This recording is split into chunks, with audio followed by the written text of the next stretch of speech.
This is unfortunate. A 20-year-old girl by the name of Sarah Agahoa mysteriously lost her life after she visited her stepmother just to tell her father that she had gotten admission into the university. After her death, people started suspecting the stepmother of being the one who had poisoned her and left her to die. All because the stepmother had in the past vowed that as long as she was alive, Sarah was not going to go into the university. But it's more complicated than that. You see, years ago it was said that Sarah had lost her mother. And it was alleged that her stepmother was the one who had a hand in her mother's death back in the day. Because rumor had it then that the stepmother made a statement saying that she gives Sarah's mother 3 years to live. It's unclear the nature of that argument that led to this woman saying such a thing to Sarah's mother. And coincidentally, after that threat was made, within those 3 years, Sarah lost her mother. Nobody could do anything because the mother most likely died of a natural cause, but people just assumed that the stepmother was just saying things, and coincidentally, Sarah's mother died. She wasn't arrested. She wasn't blamed for the death.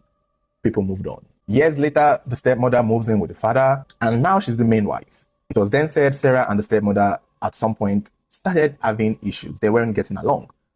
And somewhere along the line, in one of those their big quarrels, the stepmother made a statement saying that as long as she was alive, Sarah would not go to the university. Some other sources have claimed that she may have made that statement based on the fact that it was not economically fitting for the family at the time, that the father could not be able to afford it and it would cost the family so much to send her to school, so it's not worth it. However, other sources are painting it to be that the stepmother swore that Sarah was not going to go to university as long as she was concerned. Eventually, Sarah moved out of her father's house because the situation was getting too toxic. She moved in with a pastor, a prophet per se, a white garment church leader, and was living with the man when she got admission into the University of Delta State, Abraka, I think. She got into the university to study a medical course, some say it's nursing, some say it's physiology. By herself, she was able to pay her fees, most likely with the help of this said man of God that was giving her a place to stay.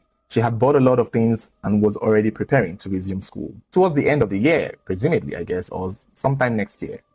And within this period of time, it was said she decided to go and pay her father a visit to let him know of the development of where she was regarding how life has moved forward for her. And clearly, people believe that that was the biggest mistake that she made. It was even said that the person she was staying with, the pastor, told her that when she goes to her father's house, she shouldn't eat anything, especially anything from her stepmother. Now, this is where the story gets blurry because a lot of people